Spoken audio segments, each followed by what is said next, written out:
Bonjour, je suis Elke van den Brandt, ministre de la Mobilité, Travaux publics et Sécurité routière à Bruxelles.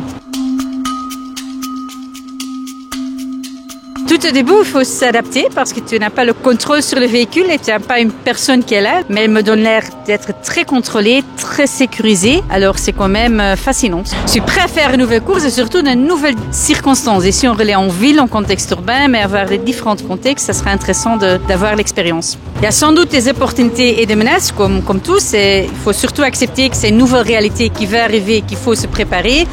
Au niveau sécurité routière, ça donne quand même des impressions intéressantes pour faire en sorte qu'il n'y a pas des erreurs humaines en trafic qui nous coûtent quand même encore des vies chaque jour sur nos routes. Ça va sans doute aussi changer le comportement de mobilité et les comportements et des changements de stratégie des livraisons de commerce. Alors se préparer, bien anticiper à ce que ça va participer au niveau de mobilité dans nos villes, je pense que c'est crucial.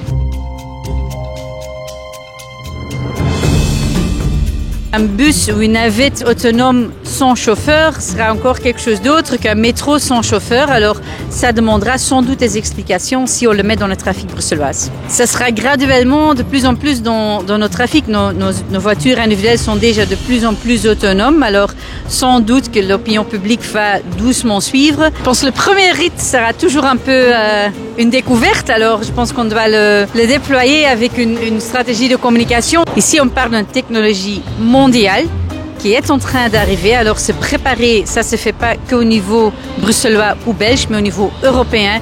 Comment homologuer les voitures, quelles sont les conditions qu'on va mettre en œuvre, quelle fiscalité mettre autour, quelle politique de mobilité pour l'accompagner. Alors il y a beaucoup de questions qu'on ne peut pas se poser qu'au niveau bruxellois, mais à une échelle nationale et même internationale.